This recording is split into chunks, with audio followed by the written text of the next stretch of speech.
नाम शाहे बंदगी सतनाम,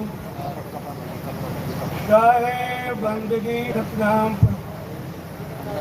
मंचासीन श्रद्धे बंदी छोड़ सब कबीर मुकुंदास जी महाराज के श्री चरणों में शतकोटि प्रणाम हमारा है। आप सभी उपस्थित भाइयों को सादर प्रणाम। मंगलमय गुरु के पद पंकज, मंगलमय गुरु अमृत वाणी, मंगलमय गुरु के प्रिय पद रज, मंगलमय चरणोदक पानी, मंगलमय गुरु की दिनचर्या, मंगलमय चरण गुरु कीर्ति बखानी, मंगलमय गुरु पद नख ज्योति, मंगलमय गुरु मूर्ति बखानी। चाहे बंदगी सतगुरु की महिमा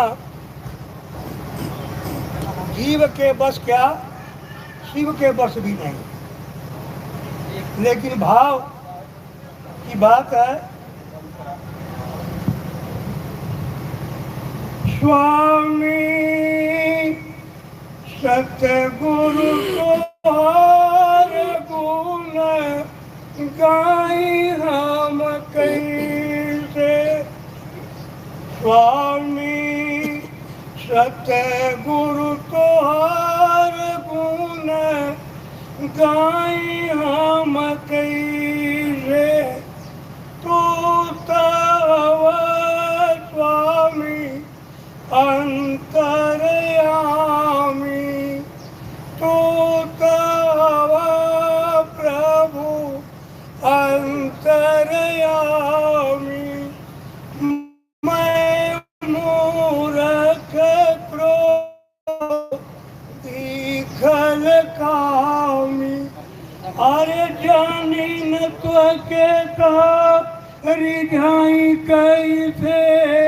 स्वामी शरण चरण में हम आई कैसे, स्वामी चरण में माथा हम झुकाई कैसे। हम मूर्ख क्रोधी कामी, महिमा तोहार सतगुरु हमें नहीं जानी। दया के चरण में लगाई लैया, स्वामी शीश पर दया भर साई दैया। तो हवा प्रभु बुद्धि के दाता, तू ही हवा गुरु बुद्धि के दाता। मालिक बना तू ही भाग्य विधाता, अरे कही न सकी तो समुझाई कैसे। स्वामी सतगुरु तोहार गुण गाई कैसे। मालिक सतगुरु तोहार गुण गाई कैसे। जीव का सच्चा धाम बताया, जीव का सच्चा धाम बताया।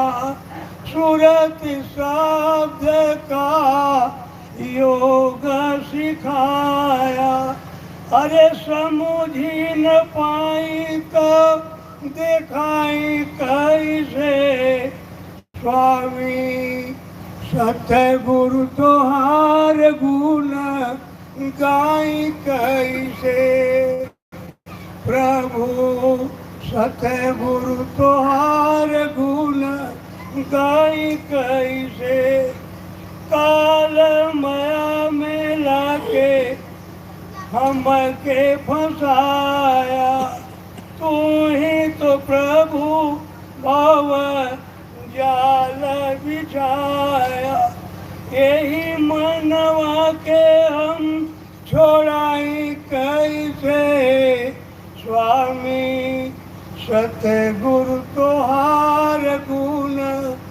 गाई कैसे प्रभु सतगुरु तोहार गुण गाई कैसे नितिन दास जी अरजी हमारी सत कबीर प्रभु अरजी हमारी अरे तारा न तारा स्वामी मरजी तोहारी अरे तीसरा चौथा नाम वेद बताई दई स्वामी अपने चरण में लगाई लई कहीं अगर भूल भट हमसे हो जाए आके स्वामी हमको चेताए अरे भूल गए पर स्वामी चेताई दिया स्वामी अपने चरण में अपनाई लिया स्वामी अपने शरण में अपनाई लिया। ये तो हमारी निवेदन थी प्रार्थना।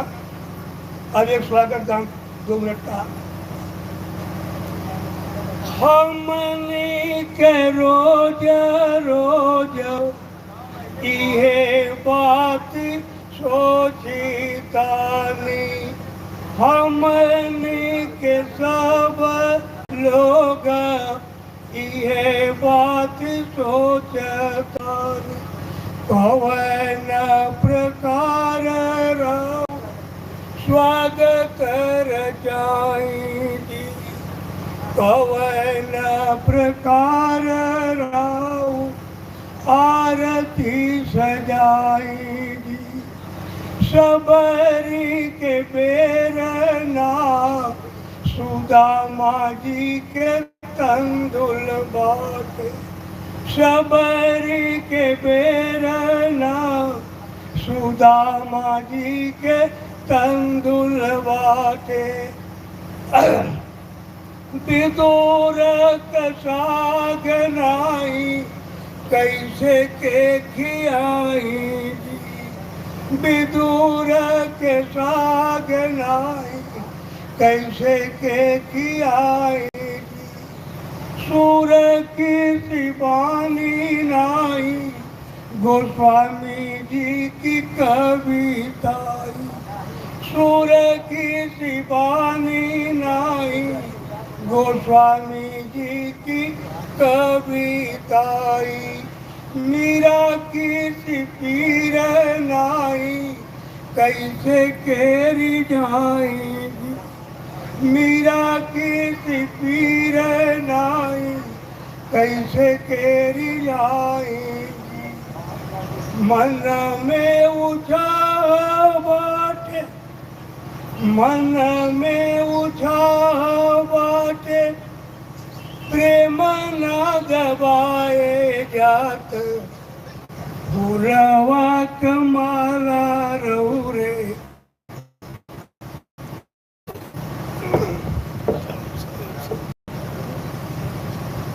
भूलवा कमाला रहू रे गरे पहिराई जी फूलवा कमाला रहू रे गरे पहिराई जी। ऊपर लो कोई बात नहीं। एक प्रार्थना और कहा तो बोल रहे नहीं। हाँ हाँ बोलो। पहले अपने बारे में बता दो पूरा एक बार, अपने बारे में बता दो पूरा। शाम को कुछ सत्संग है रोहिणी में, यहाँ पर अपने बारे में पर बता दो अपने बारे में। 50 लोग जो है जय गुरुदेव। नाम दीक्षा के लिए यहाँ आए हुए हैं। जी वहाँ चल करके आपको देखिए, मैं आप ही के घर का एक मेंबर हूँ। यदि कुशीनगर जनपद नहीं था, देवरिया जनपद था, तो हम लोग तो एक ही थे और भी एक ही हैं। गुरु एक, प्रभु एक, आत्मा एक, तो अनेकता कहाँ है। राजनीतिक बंटवारा कुशीनगर हो गया। मैं देवरिया का रहने वाला और पहाड़ी महाराज का पैकोड़ी सुने होंगे, उसी के बगल में हमारा गांव है। और मैं सन 1984 से बाबा जय गुरुदेव जी का शिष्य हूँ और मैं वहीं रुक गया। रुकने के बाद वहीं आश्रम के विद्यालय में इंटरमीडिएट कॉलेज स्तर पर करीब 42 साल के लगभग प्रधानाचार्य के पद पर कार्यधारी हूँ। क्योंकि मेरे लिए मंदिर में स्वामी जी महाराज ने विशेष रूप से ये कह दिया था कि आप सफ़ेद टाट धारण, क्योंकि आपके कार्यालय में यहाँ वहाँ जाना होता है तो आप ये टाट पहनिए। नहीं, घर पर मैं नहीं टाट पहनता हूँ, लेकिन जब कहीं बाहर जाता हूँ तो उस आदेश में मैं भी टाटधारी हूँ। झंडा डंडा आप देख ही रहे हैं। और आपका गुरु भाई पिछले गुरु का भी और वर्तमान का भी, और बाकी प्रभु के बंदे तो हम लोग हैं। मेरा नाम विद्यासागर पांडे है। मैं वत्स गोत्र का मिश्र पंडित हूँ और पंचम प्रवर श्रेष्ठ ब्राह्मणों की पंच लाइनों में हूँ। लेकिन अब यहाँ तो सब आत्मा की बात है। मैं पूज्य पौहारी जी महाराज के कुटी के बगल में जो भट जमुआव गांव है उसका मूल निवासी हूँ और करीब 41-42 वर्षों से लगातार कुछ समय छोड़ करके आश्रम पर ही रहा। और अभी भी 2 साल पहले तक प्रधानाचार्य की कुर्सी पर था, अब वृद्धावस्था आ गई, वहीं रह रहा हूँ। हमारे ऊपर कृपा हुजूर की 31 अक्टूबर को हुई। 31 अक्टूबर को हमको प्रथम दीक्षा मिली। उसके बाद 29 दिसंबर को दूसरी दीक्षा भी मिल गई। और इस अधम के घर पर जहाँ कोई जाना नहीं चाहेगा, आपकी महानता थी कि सबरी का हमने प्रार्थना किया था कि हमारे घर को सबरी का आश्रम मान के राम रूप में आएंगे तभी आने लायक है, अन्यथा बहुत कबाड़ है। तो आपने राम की भी मर्यादा का, सबरी के भी भाव का पूर्ति किया और गरीब निवाजी प्रण को निभाकर हमारे यहाँ आए, दर्शन दिए। साथ में मैं आगरा गया, सत्संग सुना। अभी मोबाइल में तो मैं रोज देख लेता हूँ, प्राय देख लेता हूँ। दूसरा दर्शन हमारा है। लेकिन जो हम 42 वर्षों में अनुभव नहीं कर पा रहे थे, वो हमारा 2 दिसंबर से चल रहा है और खूब चल रहा है। और मुझे पूर्ण विश्वास है कि इस महाप्रभु की सानिध्य में अब हमको इस दुनिया में फिर जीवात्मा के रूप में नहीं आना। देखिए, वो एक मास्टर साहब बैठे हैं कारधारी, MSc BEd हैं और बिलवार इंटर कॉलेज में अध्यापक रहे हैं और लगभग 60 बरस तक इनको नामदान लिए हो गया। लेकिन अब मालिक के शरण में आए हैं। भाग्य कब जग जाए, प्रभु की कब दया हो, जीव के बस का सी होना नहीं। प्रभु चाहेगा तो गुरु मिलाएगा और गुरु चाहेंगे तो वहाँ पहुँचाएंगे। अपना कुछ नहीं है।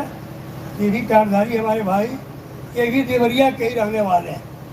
गोरखपुर में भी मकान है, देवरिया में भी है, वही कुसमी के पास जो दरबार इंटर कॉलेज है उसी में अध्यापक रहे। और देवरिया से भी काफ़ी लोग आए हैं। थोड़ी सी कुछ व्यवस्था ऐसी प्रभु की लीला मानेंगे, नहीं तो काफ़ी लोग छूट गए। अभी आए थे तो 50 किलोमीटर भटकते ही रह गए, जगह ही नहीं पाए। तो भटका भटकी में भी चल रहा है, लेकिन प्रभु कृपा है, दया है।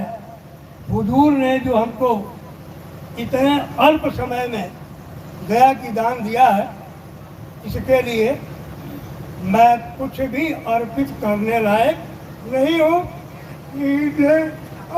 आंसुओं की माला लो बेटा है तुम्हारा, कुछ नहीं मेरे पास इस कृपा के बदले में दो बूंद आंसू देने, वही चरण में अर्पित है। सभी भाई बहनों को सादर सप्रेम साहेब बंदगी सतना। देखिए, ये मास्टर साहब जब नाम पूछा दिए गुरु महाराज से, इन्होंने बिलखते हुए कहा कि 62 साल बाबा जय गुरु रहे, मेरे समझ कुछ आया नहीं, बस इतना ही उठा रहे हैं। 85 साल उम्र हो गई, अब जाकर के बात समझ में आई है, आखिर बात क्या है। माइक पास रखिए। साहब बंदगी सतनाम। गाना ये है, जो भूल भरम में भटकाव में जहाँ भी रहे जैसे भी रहे, मोबाइल पर पाने की किताबें शिक्षा मिली। अब समझ में आया क्या करना था, क्या करना है, इसमें भेद क्या था, क्या भेद होना चाहिए था। ये आपके साथ में आकर के सारी चीज़ें स्पष्ट हो गई। अब कहीं भूख भरम की बात नहीं रह गई है और कहीं जाना भी नहीं है। बस आप कृपा करेंगे सब कुछ ठीक हो जाएगा। इन शब्दों के साथ ज़्यादा कुछ नहीं कहना है। अब छोड़ के कहीं जाना नहीं है, कहीं भटकना नहीं है, यही आप लोगों का निवेदन है। साहब बंदगी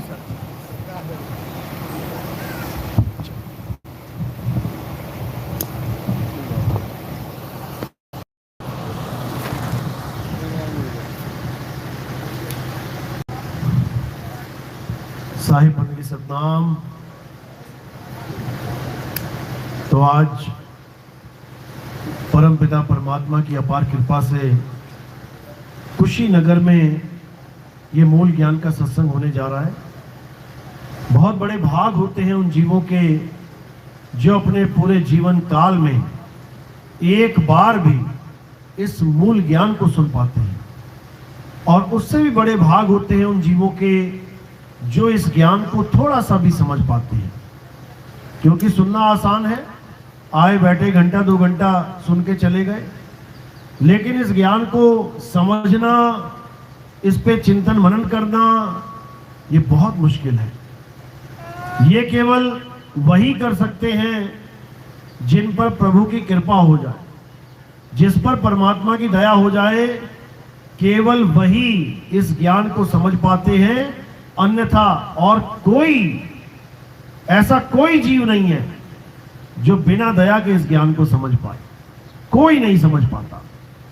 तो मालिक के चरणों में अरदास करेंगे कि जहां तक ये आवाज जा रही है इस गांव में और लाइव के माध्यम से, जहां तक भी ये आवाज जा रही है, उन सब जीवों पे मालिक की कृपा हो। इस मूल ज्ञान को समझने में परमात्मा की दया हो, ताकि उनको एक एक बात समझ में आए और अपने जीवन का कल्याण कर पाए। तो आज का सत्संग शुरू करने से पहले परम पिता परमात्मा के चरणों में बंदगी करेंगे और फिर सत्संग शुरू करेंगे। बोलिए परम पिता परमात्मा की, सदगुरु बंदी छोड़ कबीर साहेब की, सभी संतों की, सभी भक्तों की, सतगुरु मदनपति साहिब की, सतगुरु दूलमपति साहिब की, दीवान जवाहरपति साहिब की, सतगुरु राम सेवक साहिब की, सतगुरु वैरागपति साहिब की, कलिनापुर धाम की, सभी संतों की, पंडाल में आए सभी भक्तों की, इनके माता पिता गुरुदेव की, इस गांव नगर बस्ती की, आज के आनंद की, सकल हंस को बंदगी, साहेब बंदगी सतनाम। तो ये ज्ञान इस संसार में कैसे आता है? ये केवल परमपिता परमात्मा की कृपा से आता है। ये सब जीव जन्मों जन्मों से, युगों युगों से भटक रहे हैं मुक्ति प्राप्त करने के लिए। कोई जंगलों में चला गया, हजारों साल तपस्या कर डाली, कोई पहाड़ों पे चढ़ गया, समाधि में लीन हो गया, कोई मंदिर मस्जिद गुरुद्वारे बना के बैठ गया, कोई जप तप पूजा पाठ व्रत हवन यज्ञ पता नहीं क्या क्या करता रहा। और पूछो क्यों कर रहे हो, तो केवल एक ही जवाब, भगवान मिल जाए, परमात्मा मिल जाए, अल्लाह मिल जाए, वाहिगुरु मिल जाए, उस परम शक्ति को, उस परम दयाल को ढूंढने के लिए नाना प्रकार के तरीके खोज लिए इस इंसान ने। लेकिन दुख के साथ कहना पड़ता है कि इन सारे तरीकों को अपनाने के बाद भी कोई परमात्मा को प्राप्त कर ही नहीं पाया। चाहे वो हजारों साल का तप हो, चाहे हजारों साल का व्रत हो, चाहे करोड़ों बार नाम जाप हो, ये परमात्मा को पाने की विधि है ही नहीं। परमात्मा को पाने की विधि इन सबसे न्यारी है। और वो कैसे आती है संसार में, उसका ज्ञान कैसे प्राप्त होता है? जब मालिक की कृपा होती है, जब परमात्मा का एक अंश इस धरती पे आता है और इंसान चोला धारण करके इंसानों को समझाता है, तब जाकर ये ज्ञान इस जीव के समझ में आता है। तब जाके उसे पता लगता है कि आखिर गलती हो कहां रही थी। वो गुरु बन के आता है हमारी गलती को सुधारने के लिए, वो गुरु बन के आता है। बुल्ले शाह कहते हैं, मौला आदमी बने आया, यानी परमात्मा की वो ताकत एक इंसान का रूप धारण करके आ रही है और सब जीवों को जगा रही है। बाबा नानक को जगाया बेई नदी पे, गरीबदास जी को जगाया, खेत में बैठे गाय चरा रहे थे। दादू जी को जगाया, बच्चों के साथ 9 साल की उम्र में गली में खेल रहे थे। मल्लुक दास जी को जगाया, संत घासीदास जी को जगाया, घीसा दास जी को जगाया, रविदास जी मीराबाई को जगाया। आप देखोगे दक्षिण के संत ज्ञानेश्वर जी महाराज को जगाया, नामदेव तुकाराम जी को जगाया, मुक्ताबाई को जगाया, बहुत से संतों को जगाया उस एक परम शक्ति ने। और वो एक परम शक्ति कौन है? उसी को बंदी छोड़ कबीर साहब कहते हैं। वो बात अलग है, कोई माने ना माने, इससे कोई फर्क नहीं पड़ता। लेकिन सब संतों ने अगर किसी की महिमा गाई है संत रूप में, तो कबीर साहब की महिमा गाई है। बिना कबीर साहब के किसी का भी काम चलने वाला नहीं है, आज तक नहीं चला। हिंदू मुस्लिम सिख ईसाई सब कबीर वाणी को सिर माथे लगाते हैं। ऐसा कोई माई का लाल नहीं है जो कबीर वाणी को झूठा सिद्ध कर दे। एक एक दोहे पे पीएचडी हो जाती है, ऐसा ज्ञान है कबीर साहब का। लेकिन अज्ञानी जीव इतने सुनहरे मौके को भी नहीं समझ पाता, उनकी बताई बातों को, उनके दिए ज्ञान को भी नहीं समझ पाता, और अज्ञान में लिप्त होके फिर वही जप तप पूजा पाठ हवन यज्ञ इसी में उलझा रह जाता है। बल्कि कबीर साहब को भी ये सिद्ध करने में लग जाता है कि वो भी आके नाम जाप करवाते हैं। कबीर पंथ में भी नाम दीक्षा दी जाती है, जाप की, मंत्र जपो, बैठ के माला फेरो, ऐसा बता दिया जाता है। जबकि कबीर साहब घोर विरोधी थे माला फेरने के, पूजा पाठ करने के, हवन यज्ञ करने के। कह भी रहे हैं वाणी में, कह रहे माला फेरत जुग भया और मिटा न मन का फेर। अरे कर का मन का फेंक के मन का फेर, मना कर रहे हैं ये माला फेरने को।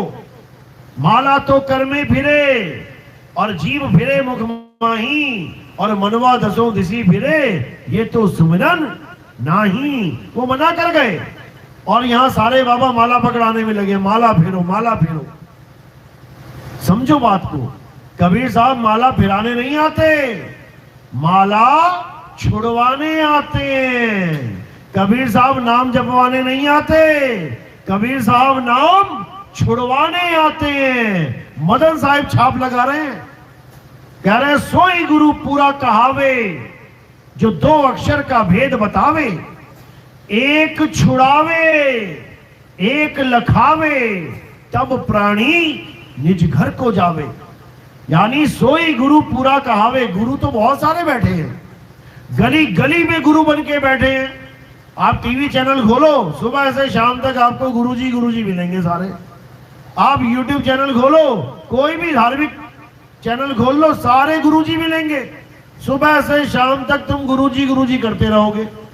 लेकिन उन गुरुजी लोगों से एक अलग भी बैठा है। वो कौन है? पूरा गुरु। पूरा गुरु। गुरुजी अधूरे भी हो सकते हैं, लेकिन पूरा गुरु कभी अधूरा नहीं हो सकता। अब उस पूरे गुरु की पहचान बताई जा रही है। सोई गुरु पूरा कहावे, जो 2 अक्षर का भेद बतावे। सोचो जरा, नाम दीक्षा लेके बैठे हैं सारे, अलग अलग पंथों में, अलग अलग धर्मों में। ये 2 अक्षर का भेद बतावे, ये क्या है? सोई गुरु पूरा कहावे, 2 अक्षर का भेद बतावे, एक छुड़ावे। क्या छुड़ा दिया तुमसे किसी ने? बल्कि और नाम पकड़ा दिए, जो नहीं जानते थे वो भी पकड़ा दिए। पहले केवल राम राम, हरे कृष्णा हरे राम, राधा राधा कर रहे थे। अब गुरुजी के पास नाम लेके अब निरंजन, ओंकार, रारंकार, सुवंग, सतनाम भी करने लग गए। यानी छुड़वाना था नाम गुरु ने, और पकड़ा दिया और लाद दिया ऊपर। तो कह रहे हैं एक छुड़ावे एक लखावे, तब प्राणी निज घर को जावे। कौन सा छुड़ावे और कौन सा लखावे, इस भेद को कोई बिरला ही जानेगा। तो कौन सा छुड़ावे? इंसानों के द्वारा बनाए हुए नामों को छुड़वा दे। इंसानों ने कौन से नाम बनाए हैं? ये हिंदी के नाम, उर्दू के नाम, अरबी के नाम, पंजाबी के नाम, मलयालम के नाम, Chinese, Japanese, Portuguese, Italian, Dutch, French, दुनिया भर के भाषा, दुनिया भर के नाम किसने बनाए हैं? इंसानों ने बनाए हैं। याद करो, जब आदि मानव था, ये इंसान नंगा घूमता था जंगलों में, पहनने को कपड़े नहीं थे, खाने को खाना नहीं था। सोचो उस समय जब पहला आविष्कार हुआ, क्या था पहला आविष्कार? आग की खोज हुई थी। सबसे पहले आदि मानव ने 2 पत्थरों के द्वारा आग की खोज कर डाली। पत्थर से पत्थर टकराया, उसमें चिंगारी निकली। आदि मानव सोचने के मजबूर हो गया कि ये क्या चीज है। उसी को बार बार टकरा के आग प्रकट कर दी उसने। आग प्रकट भी हो गई, फिर भी वो नहीं समझ पाया कि इसको बोलूं क्या, ये मैंने प्रकट क्या कर दिया। उसका नाम तक नहीं जानता था आदि मानव। क्यों नहीं जानता था? क्योंकि अभी अक्षरों की खोज ही नहीं हुई थी। अभी तो केवल आग खोजी गई है। वो भी आग इसलिए बोल रहे हैं हम लोग क्योंकि उसका नामकरण हो गया बाद में, वरना आग का नाम आग भी नहीं है, ये तो रख दिया इंसान ने।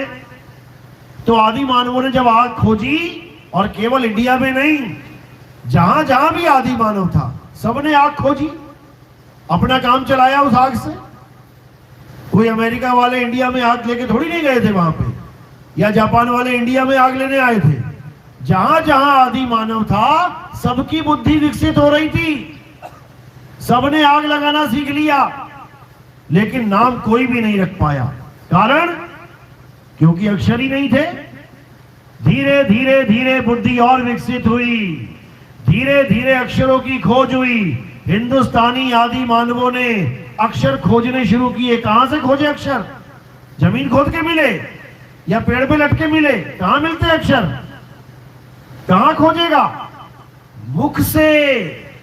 इस मुंह में अटके पड़े हैं सारे अक्षर। मुंह खोलता गया और अक्षर यानी आवाजों को निकालता गया।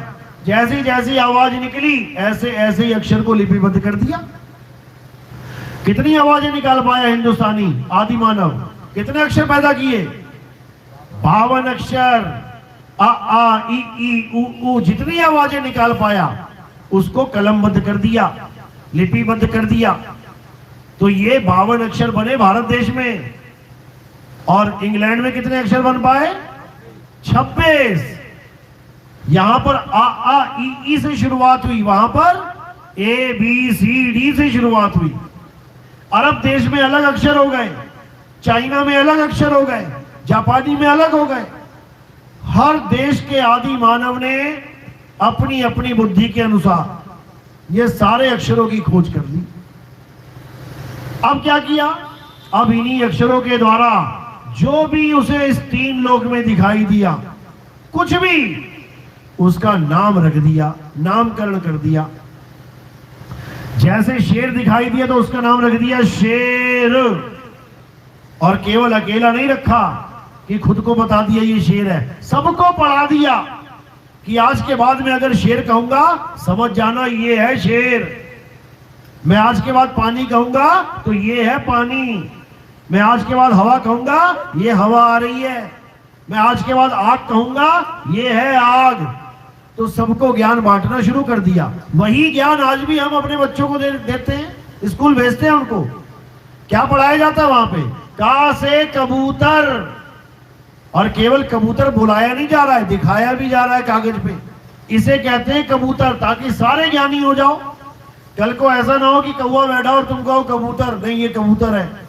कौवा अलग, कबूतर अलग, मोर अलग, बाज अलग। हर चीज का अलग अलग नाम और अलग अलग फोटो के द्वारा सबको ज्ञानी बना दिया। लेकिन ये केवल 52 अक्षर के ज्ञानी बने। केवल 52 अक्षरों का ज्ञान प्राप्त हुआ, इस 3 लोक का ज्ञान प्राप्त हुआ। अब 52 से परे, इस 3 लोक से परे क्या है, उसका ज्ञान किसी को नहीं समझ में आ सकता। क्योंकि वो ज्ञान केवल और केवल बंदी छोड़ दे सकते हैं।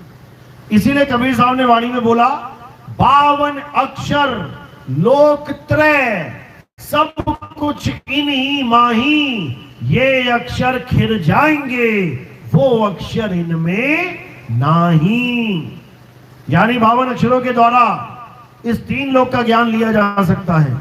लेकिन जो परमात्मा का असली नाम है, वो आदि अक्षर, वो इन 52 में नहीं आता, इस 3 लोक में नहीं आता।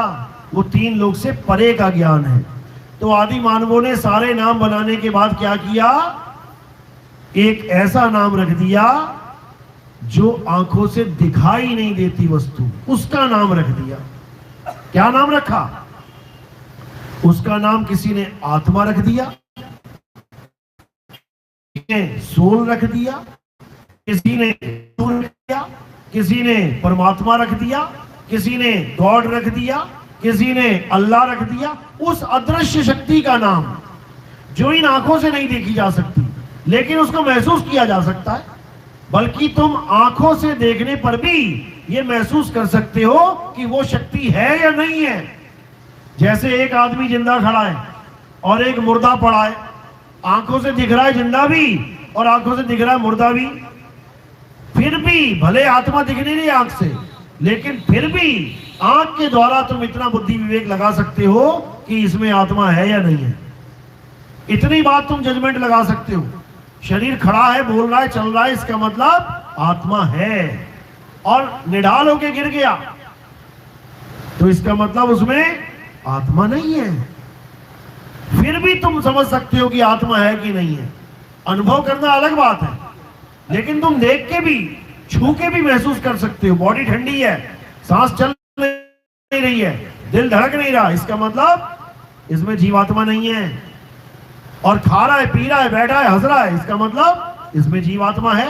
इसीलिए जीवित बोला जाता है। जीवित यानी जीव इतः, इसमें जीव है। और निर्जीव जिसमें जीव नहीं है।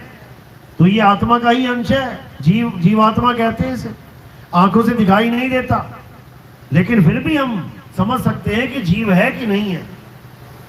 तो जब इसका नाम रख दिया गया अल्लाह, वाहिगुरु, गॉड, भगवान, तो वो वस्तु देख नहीं पाया कोई, लेकिन उसको जिन्होंने अनुभव किया उन्होंने नाम रखा कि अल्लाह है। मैं कहता हूं अल्लाह है, यकीन कर मेरे पर। हमारे संतों ने कहा ईश्वर है, ऐसे नहीं दिखेगा लेकिन यकीन कर है, मैंने देखा उसको। सिखों ने कहा कि हां परमात्मा है, अकाल पुरुष है, मैं महसूस करके आया हूं उसको। जब बेई नदी पे बाबा नानक ने बोला एको सतनाम करता पुरुष, यानी सतनाम यानी परमात्मा है, कर्ता पुरुष है, मैं अनुभव करके आ रहा हूं उसको। लेकिन तुमको अभी दिखा, ऐसे नहीं दिखाई देगा। तो इन शक्तियों का जब नाम रख दिया गया, जब अल्लाह, वाहिगुरु, गॉड, परमात्मा नाम रख दिया गया, तो मान तो सबने लिया कि हाँ वो है, और आज भी मानते हैं। लेकिन उसके बारे में ना जानने के कारण, उसका बोध ना होने के कारण, उसको अनुभव ना होने के कारण हम उसके पीछे झगड़ा कर लेते हैं कि तेरा परमात्मा छोटा है, मेरा अल्लाह बड़ा है, तेरा अल्लाह छोटा है, मेरा वाहिगुरु बड़ा है, तेरा वाहिगुरु छोटा है, मेरा राम बड़ा है। ये झगड़ा इन्हीं 52 अक्षरों का है, इन्हीं 52 अक्षरों का है। अगर केवल एक नाम रख देते सारी दुनिया वाले, परम पिता परमात्मा, हिंदी में भी, उर्दू में भी, पंजाबी में भी, तो कोई झगड़ा नहीं था, सब मान ले परम पिता परमात्मा। लेकिन नाम अलग अलग हो गए तो बुद्धि इतनी विकसित नहीं है कि सत्य को जान पाए, तो नामों के पीछे झगड़ा करने लग गए। बस यही अज्ञान है। कुछ लोग नाम के पीछे झगड़ा करने लग गए, कुछ लोग ये सोच के बैठ गए कि नाम जपना पड़ेगा तब ये चीज मिलेगी। बाकी किसी चीज का नाम नहीं जपा जा रहा। सबको पता है पैसा चाहिए तो काम करना पड़ेगा, पैसा मिलेगा। एक भी घर बैठ के नहीं जप रहा है पैसा पैसा पैसा पैसा। कोई कहे 1 करोड़ बार पैसा पैसा जपो तो पैसा मिल जाएगा, तुम उसकी बात सुनकर भी यकीन नहीं करोगे। कोई कहे सोने की अंगूठी चाहिए, घर जाके जपो, सोने की अंगूठी, सोने की अंगूठी, सोने की, 1 करोड़ बार जपो मिल जाएगी। बड़े से बड़ा साधु भी अगर ये बात कह दे, बड़े से बड़ा संत भी कह दे, तब भी तुम एक बार सोचने में मजबूर हो जाएगा, बेवकूफ बना रहा है, बेवकूफ बना रहा है। इतनी बुद्धि विकसित है तुम्हारी। तुम्हें प्यास लगी है, तुम्हें कोई कहे ना 1 करोड़ बार पानी पानी जब तेरी प्यास बुझ जाएगी, तुम यकीन नहीं करोगे कि ऐसा भी कभी हो सकता है। लेकिन एक आम साधु बिल्कुल शून्य, बस कपड़े पहन रखे, भले साधु ना हो, वो भी अगर तुम्हें कह दे कि राम राम जब बेटा राम मिल जाएगा, कोई मुसलमान फकीर कह दे अल्लाह अल्लाह जब अल्लाह मिल जाएगा, कोई सिख भाई कह दे वाहिगुरु वाहिगुरु वाहिगुरु जब वाहिगुरु मिल जाएगा, तुम यकीन करके बैठ जाते हो। भगवान के नाम के अलावा और किसी भी चीज पे तुम्हें यकीन नहीं है कि जपने से मिलेगी, नहीं मिलेगी। लेकिन भगवान को तुमने पता नहीं क्या समझ लिया कि मैं नाम जपूंगा भगवान मिल जाएगा, कभी नहीं मिलेगा। इसीलिए कबीर साहब ने बोला वो को कहां ढूंढे रे बंदे, मैं तो तेरे पास में, बिल्कुल पास में, ना मंदिर में, ना मस्जिद में, ना काबे कैलाश में, बिल्कुल मना कर दिया। क्यों? क्योंकि ये मंदिर मस्जिद तुमने बनाए हैं, ये भगवान ने अपने घर नहीं बना रखे, तुमने बनाए भगवान के घर अपनी अपनी श्रद्धा के अनुसार, अपनी अपनी इच्छा के अनुसार। तो कह रहे हैं ना मंदिर में, ना मस्जिद में, ना काबे कैलाश में, ना मैं जप में। किसको मना कर दिया? नाम जप को, यानी नाम नहीं जपना है, बिल्कुल नहीं जपना है। ना मैं जप में, ना मैं तप में, तपस्या बिल्कुल नहीं करनी है। बड़े बड़े साधु संत तपस्या करके चले गए, जीवन बर्बाद करके चले गए, जबकि ग्रंथों में प्रमाण है कि तपो राज राजो नरकम। तपस्या करने से क्या मिलता है? भगवान नहीं मिलता, राज मिलता है। तपस्या करने से राज मिलता है, और जब राज मिलता है तो बुद्धि भ्रष्ट हो जाती है, अहंकारी हो जाता है, स्वार्थी हो जाता है। भ्रष्टाचारी हो जाता है, दूसरों को दुख देने लग जाता है, उसके बाद क्या मिलेगा? नरकम, नरक मिलेगा। तो तपस्या करने से राज मिला, राज से नरक मिला, कहने का मतलब तपस्या ही नरक का कारण बन गया।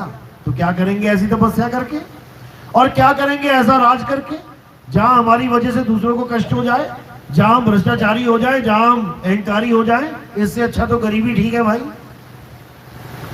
समझो। तो तपस्या यानी तप और जप से क्या मिलेगा? नरक मिलेगा। नरक नहीं चाहिए तो क्या करना है? जप और तप छोड़ देना है, छोड़ दो। कबीर साहब मना कर रहे हैं, ना मैं जप में, ना मैं तप में, ना एकांत निवास में, अरे मुझको कहां ढूंढे रे बंदे, मैं तो तेरे पास में। खोजी होए तुरंत मिल जाऊं, एक पल की तलाश में। कह रहे तो खोजी तो बने एक बार, एक पल में मिल जाऊंगा, एक पल में। कब मिलूंगा? जब तेरे जीवन में भेदी गुरु आ जाएगा, भेद बताने वाला। क्योंकि परमात्मा एक ऐसी चीज है जिसको ढूंढने के लिए इंसान ने कोई जगह ही नहीं छोड़ी। वो पहाड़ों पे चला गया, वो कैलाश पे चला गया, वो जंगलों में चला गया, नदियों में डुबकियां मार ली, रेगिस्तान में चला गया, ऐसा कोई स्थान नहीं जहां नहीं गया। हर जगह ढूंढ लिया उसने, केवल एक जगह नहीं ढूंढी, बस वहीं पे परमात्मा है। जो जगह नहीं ढूंढी उसी में परमात्मा है। 50 लीटर दूध पड़ा है घर में, और घी को ढूंढने के लिए तुमने सारी दुनिया ढूंढ ली, सारी दुनिया ढूंढ ली, बस कहां नहीं ढूंढा? दूध में नहीं ढूंढा। वो घी तुमने दूध में नहीं ढूंढा, दूध को छोड़ के तुमने सारी दुनिया ढूंढ ली, और कभी नहीं मिलेगा। क्योंकि जहां वो है वहां तुमने खोजा ही नहीं। तो कह रहे हैं खोजी होए तुरंत मिल जाऊं। कैसे मिलेगा तुरंत? जब तुम्हें भेद बताने वाला गुरु मिल जाएगा, उसी वक्त पता लग जाएगा आखिर परमात्मा रहता कहां है, परमात्मा का घर है कहां, मैंने जाना कहां है, उसी वक्त समझ में आ जाएगा। उसके बाद भेदी गुरु तुम्हें विधि बताएगा कैसे पहुंचना है वहां तक जिसका ज्ञान मिला है। तब तुम्हारी भक्ति स्टार्ट हो जाएगी, और धीरे धीरे धीरे धीरे अपने आप मालिक की कृपा होगी, और तुम उस मूल ज्ञान को, उस तत्व ज्ञान को, उस आत्म ज्ञान को प्राप्त कर लोगे।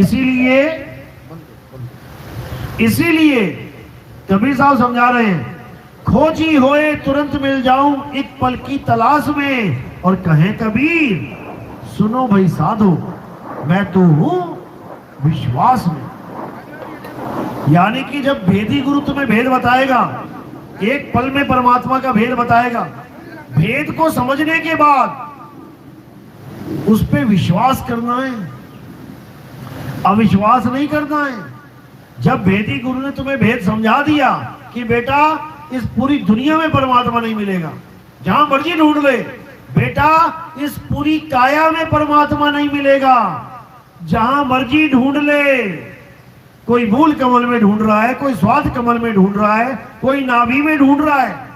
उदाहरण क्या दे रहा है कि रावण की नाभि में अमृत था, तुम्हारी नाभि में भी अमृत है। अमृत यानी परमात्मा। बताओ, अरे रावण की नाभि में अमृत होता तो रावण मरता क्यों? अमृत तो चला ही गया नाभि में, अमृत तो पिएगा तभी तो जाएगा, तो मरता ही क्यों? मर गया। इसका मतलब नकली अमृत है वो, नकली। कई बाबा लोग कहते हैं कि गले में जीभ को घुमा के लगाओ तो क्या होगा, वहां अमृत टपक रहा है। अब बाबा से पूछो, बाबा तुम अमर हो गए क्या? तुम्हें 100 साल हो गए अमृत पीते हुए, क्या तुम अमर हो गए? अब तुम मरोगे तो नहीं। तो क्या कहेगा बाबा? अरे मरना तो सत्य है, मरना तो पड़ेगा, तो क्यों झूठ बोल रहा है कि अमृत पी रहा है? फिर काहे का अमृत है? हमने तो यही सुना था जिसको अमृत मिल जाता है वो कभी नहीं मरता। राहु का उदाहरण दे दिया, गर्दन कट गई, मरा नहीं। मर गया क्या? नहीं मरा। एक बूंद अमृत की गई तो मरा नहीं, और तू 100 साल से अमृत पी रहा है तब भी मर जाएगा। इसका मतलब नकली अमृत पिला रहे हैं ये लोग। ये कौन है पता है? 4 क्रिया वाले। पहली क्रिया कहते हैं गले में जीभ को घुमा के लगा लो, अमृत पियो वहां का। अमृत नहीं है, बलगम है ये बलगम है, उसी को अमृत बना के पिला रहे हैं। दिमाग से टपकती है ये बलगम। दूसरी क्रिया, कानों में उंगलियां डाल के अनहद नाद को सुनो। नकली माल है ये, नकली अनहद बाजा, जम का थाना, पांचों तत्व करे घमसाना। अनहद बाजा विधि विधि बाजे, सार शब्द न्यारी धुन गाजे। अनहद बाजा बजाने वाले, अनहद बाजा सुनाने वाले ये गुरु जितने भी कान में उंगलियां डाल के ध्यान देते हैं, ये कभी सारंगी बज जाएगी, कभी तबला बज जाएगा, कभी शंख बज जाएगा, कभी बीड़ा बज जाएगी। ये सब नकली ज्ञान है, नकली। साहिब ने इसको मना किया है। जाप मरे अजपा मरे, अनहद भी मर जाए, और सुरत समाए शब्द में वाको काल ना खाए। अनहद बाजा जम का थाना, एक होता है पुलिस वालों का थाना, वहां बैठा लेते हैं मार मार के। एक होता है जम का थाना, वहां जमराजा बैठा लेता है तुम्हें, आजा बेटा कहां जा रहा है। यानी कानों में उंगलियां डाल के अनहद नाद को सुनने वाले सारे जम के लोक में जाएंगे। ये लोग समझा रहे हैं, अनहद बाजा जम का थाना, और पांचों तत्व करे घमसाना। ये जिसको परमात्मा बता दिया इन लोगों ने, तो इसको अब त्याग देना है। ये दूसरी क्रिया है। तीसरी क्रिया क्या है? तीसरी क्रिया त्रिकुटी में ध्यान लगा के बैठना। जितने भी बाबा लोग त्रिकुटी में ध्यान लगवा के बैठा देते हैं, ये सब काल के ही दूत हैं। त्रिकुटी में कौन बैठा है? यहां पर तुम्हारा मन बैठा है। कर नैनो दीदार महल में प्यारा है। देखो क्या लिखा उसमें, कहते हैं निज मन करत जहां ठकुराई, सो नैनन पिछवाड़ा है। आंखों के पीछे तीसरे तिल में यहां पर एक ज्योत जग रही है। आप देखोगे हिंदू धर्म में एक टीका लगाया जाता है लाल रंग का। क्यों लगाया जाता है? आप देखोगे हिंदू धर्म में औरतें बिंदी लगाती हैं यहां पे। क्यों लगाती हैं? यहां क्यों नहीं लगाती? यहां क्यों नहीं लगा लेती? यहां क्यों नहीं लगा लेती? यही क्यों लग रही है? ये ध्यान विधि है हिंदू धर्म में। यानी का टीका लगाएंगे एकदम ठंडा ठंडा हो जाएगा मामला, तो क्या होगा? ध्यान ना चाहते भी यहां रहेगा। ये ध्यान स्थिर करने की विधि है। और औरतों को टीका नहीं दिया, औरतों को बिंदी दे दी, यहां चिपका देते हैं, तो जो भी काम करती रहे ध्यान अपने आप यहां लगा रहता है। लेकिन औरतों को पता ही नहीं है कि ये बिंदी लगाई क्यों जाती है। वो सोच रही है मैं सुंदर दिखाई दूंगी इससे, साड़ी के साथ मैचिंग बिंदी लगा लेती हैं। उनको पता ही नहीं है कि बिंदी लगाने का मकसद क्या था, क्योंकि बताने वाले ही नहीं रहे। तो ये ध्यान विधि है। भोले शंकर भी ध्यान यही लगा के बैठे हैं। उनकी बिंदी थोड़ी खतरनाक है। कौन सी वाली है? तीसरी आंख खुल जाए तो सत्यानाश है सबका। तो ये भी संकेत है कि अगर यहां पर ध्यान लगा के ये प्रकट कर लिया तो ये किसकी निशानी है? विनाश की निशानी है। तीसरी आंख खुल जाए तो क्या होता है? विनाश होता है। संत यही समझा रहे हैं, तीसरी आंख मत खोल लेना, विनाश हो जाएगा। तो क्या करना है? इसको रिजेक्ट मार देना है, छोड़ दो, इसको छोड़ दो। जो ध्यान यहां लगवाते हैं उन गुरुओं को छोड़ दो, आगे बढ़ो। तो चौथी क्रिया क्या है? ये आती जाती सांस, इसका ध्यान करवाते हैं। सांस अंदर गई, सो, सांस बाहर छोड़ी, हंग, सो, हंग, सो, हंग, इसी का जाप करते हैं। कौन है ये सोहंग? क्या है ये सोहंग? सोहंग नाम है जीव का। यानी परमात्मा के नाम पे किसकी भक्ति करवा डाली? जीव की। इसी को जीववादी कहते हैं। इसी का खंडन करने के लिए कबीर साहब आते हैं। अरे जीव शिव सब प्रगटे, वह ठाकुर वह दास, कबीर और जाने नहीं एक राम। यानी यही जीव आगे जाके ब्रह्म हो जाता है। शुरुआत में तुम सुवंग सुवंग कर रहे हो, आगे जाके त्रिकुटी में ध्यान लग जाएगा, प्रकाश ही प्रकाश हो जाएगा, रोशनी ही रोशनी हो जाएगी, ज्योत प्रकट हो जाएगी। तब तुम क्या हो जाते हो? अहम ब्रह्मस्मि, मैं ही ब्रह्म हूं, ऐसा आभास हो जाता है तुम्हें। समझो बर्बाद हो गए। समझो बर्बाद हो गए। क्यों? कारण क्या है? मुक्त अवस्था नहीं है, ब्रह्म अवस्था कर्ता, यानी इस शरीर का, इस काया का, इस ब्रह्मांड का कर्ता है वो। ब्रह्म के द्वारा ही ब्रह्मांड पैदा होता है, यानी तुम्हारी सृष्टि खत्म होने वाली नहीं है ब्रह्म ज्ञान से, बल्कि ब्रह्म ज्ञान तो सृष्टि को पैदा करता है 3 गुणों के द्वारा। कोई भी ग्रंथ पढ़ लो, उसमें देखो ये दुनिया ब्रह्म के द्वारा बनाई गई है, ब्रह्म ही सब कुछ है, स्वामी ब्रह्मलीन, ब्रह्म ज्ञान। और कबीर साहब क्या कह रहे हैं? कह रहे हैं कि ब्रह्म बड़ा की जहां से आया, अरे वेद बड़ा की जिन निर्माया, ई मन बड़ा की जेही मन माना, और राम बड़ा की राम ही जाना। अरे भ्रम कबीरा फिरे उदास, और तीरथ बड़ा या तीरथ का दास। कबीर साहब ने तो कोई कमी छोड़ी नहीं। अभी पीछे सत्संग हरियाणा में एक भगत बहस करने लग गया, कहता जी 2 ही चीजें होती हैं, जीव और ब्रह्म। जीव हम भटक रहे हैं और ब्रह्म कण कण में विराजमान है। आप कह रहे हो कि परमात्मा कण कण में नहीं है। मैंने कहा भाई मैं कह रहा हूं परमात्मा कण कण में नहीं है, मैं ये नहीं कह रहा कि ब्रह्म कण कण में नहीं है। ब्रह्म कण कण में विराजमान है, लेकिन परमात्मा विराजमान नहीं है कण कण में। उसके समझ में ही नहीं आई बात। वो कह रहा है ऐसे कैसे हो सकता है, ब्रह्म ही तो परमात्मा है। कह रहा ब्रह्म ही परमात्मा है। मैंने कहा भाई एक बात सुनिए, किसने बताया तुझे ब्रह्म परमात्मा है?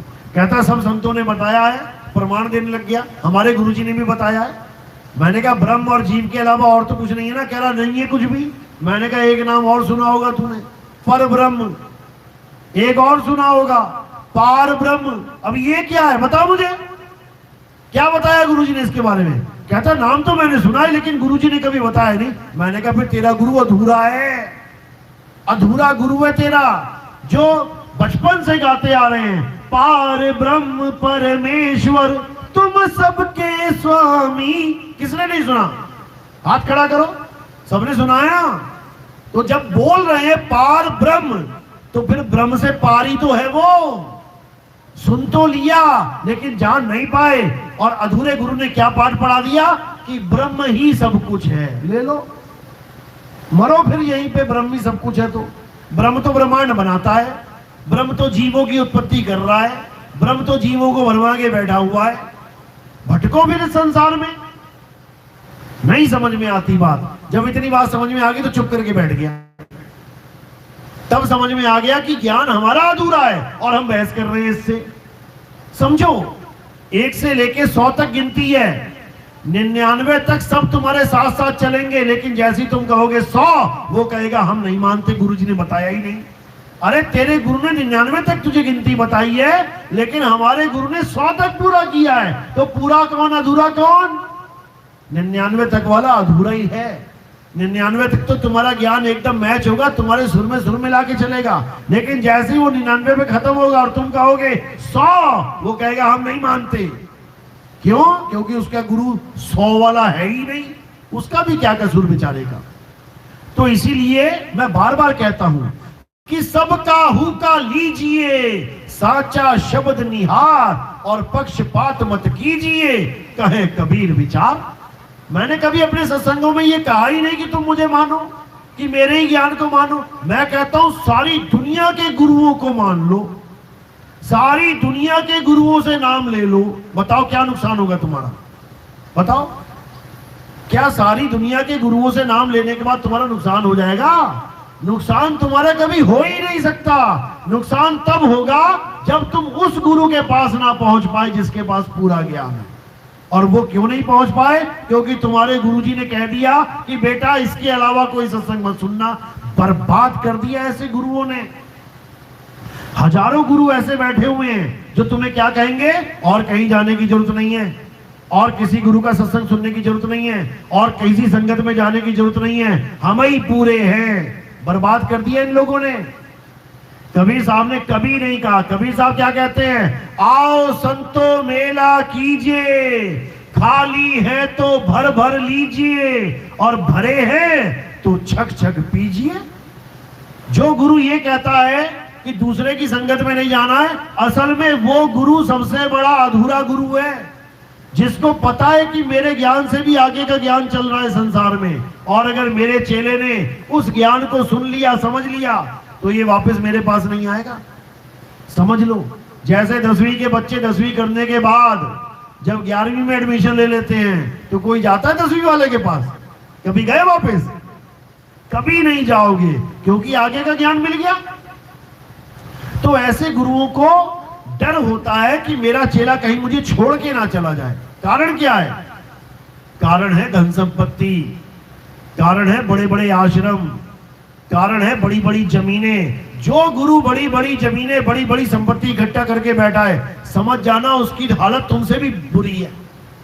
तुम्हारे अंदर तो 2 कमरों में भी रह के सुख शांति से जीवन बिताने का हौसला है, लेकिन उसके अंदर नहीं है। वो नहीं चाहता कि मैं 2 कमरों में जीवन बिता लूं, उसको बड़े बड़े आश्रम चाहिए, वो भी संगमरमर लगे हुए। आम सीमेंट नहीं चाहिए कि बस सीमेंट लगा दिया हो गया, संगमरमर लेके आता है। जबकि संगमरमर चीख चीख के कह रहा है कि संगमरमर, यानी परमात्मा को छोड़ के अगर मेरा संग कर लिया तो क्या होगा? मर मर, एक बार नहीं कई बार मरेगा। वो तो चीख चीख के बता रहा है, लेकिन इन बाबा लोग के समझ में ही नहीं आ रहा है, क्योंकि हमारा ध्यान ही हमें वापस इस संसार में लेके आता है। केवल चेले का नहीं, गुरु जी का भी। एक बार कबीर साहब एक भगत के पास गए, एक गुरु का चेला था, उसको समझाया सत्संग, बहुत समझाया कि भाई सत्य ये है, सत्य ये है, सत्य ये वो नहीं है जो तेरा गुरु बता रहा है। अब वो मानने को तैयार नहीं हुआ, कहता नहीं मेरे गुरुजी तो पूर्ण गुरु है। उसके गुरुजी को एक आदत थी पपीता खाने की, बहुत टेस्टी लगता था उसको। अब वो जब भी सत्संग हो खूब पपीता खाए, सत्संग खत्म हो खूब पपीता खाए। एक दिन कबीर साहब पहुंचे उसके पास, चेले के पास। गुरुजी पूरे हो गए थे, चले गए संसार छोड़ के। कबीर साहब ने सोचा अब शायद गुरु मोह खत्म हो गया हो इसका, गुरुजी तो चले गए, अब क्या करें, शायद अब ज्ञान समझ ले। इस पंखे को इधर कर। तो जब उसके पास गए तो क्या हुआ, पूछा हाँ भाई ज्ञान समझ, पंखा उधर करो। पंखा इधर चला। तो कहते हाँ भाई ज्ञान समझ में आ रहा है या अभी भी गुरुजी का मोह है?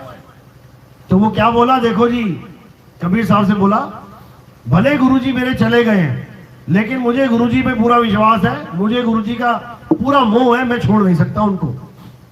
वो जहां ले जाएंगे मैं वहीं जाने को तैयार हूं। तो कबीर साहब ने कहा कहां ले जाएंगे, अभी अभी बता देते हैं। तो कहते वो पपीता पड़ा है ना सामने, लेके आ। जब पपीता लेके आता है चेला, कहते काट इसे। और जब पपीता काटा जाता है तो क्या होता है, उसके अंदर एक कीड़ा रेंगना होता है पपीते के अंदर। कहते ये बैठे हैं गुरुजी तेरे, जाना है गुरुजी के पास, पहुंचाए, वहीं मोह भंग हो जाता है। यानी हमें गुरु के काया से मोह नहीं करना है, हमें गुरु की शक्ल से मोह नहीं करना है, हमें गुरु की देह से मोह नहीं करना है। हमें किसके पीछे लगना है? ज्ञान के पीछे लगना है। हमें केवल ज्ञान चाहिए, और ज्ञान कौन सा? पूर्ण ज्ञान, अधूरा ज्ञान नहीं। अधूरा ज्ञान तो तुम्हें फंसाने के लिए बनाया गया है, पूरा ज्ञान तुम्हें यहां से निकालेगा। तो पूरा ज्ञान कौन देगा? पूरा गुरु ही पूरा ज्ञान देगा। तो कैसे देगा? सोई गुरु पूरा कहावे, 2 अक्षर का भेद बतावे, एक छुड़ावे, यानी जो भी तुम्हें नाम जाप, तुम्हें तंत्र मंत्र विद्या जो भी दे रखा है उसको छुड़वा देवे। एक छुड़ावे, एक लखावे। लखावे क्या?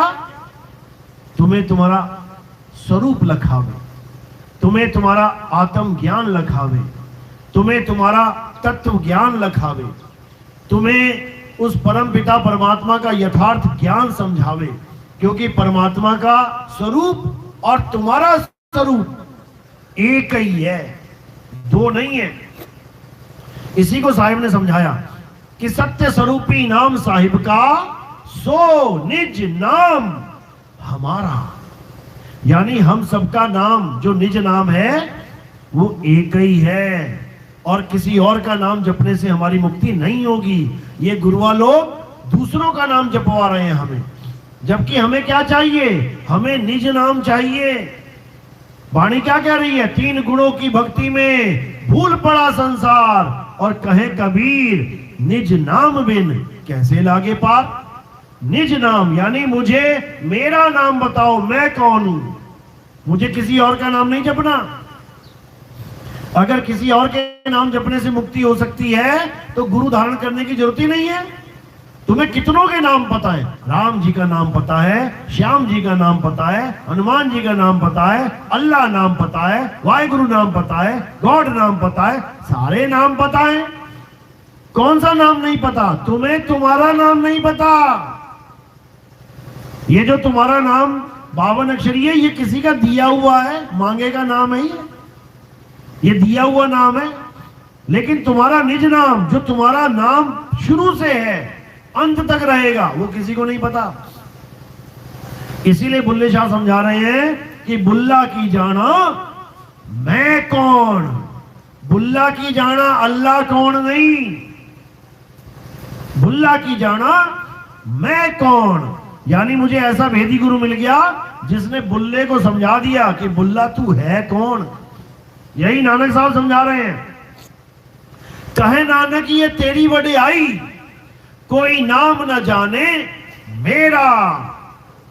यानी मैं जहां भी जाता हूं, किसी भी गुरु के पास जाता हूं, किसी न किसी का नाम जपवा देता है। क्यों? क्योंकि 52 अक्षर पड़े हुए हैं उसके पास।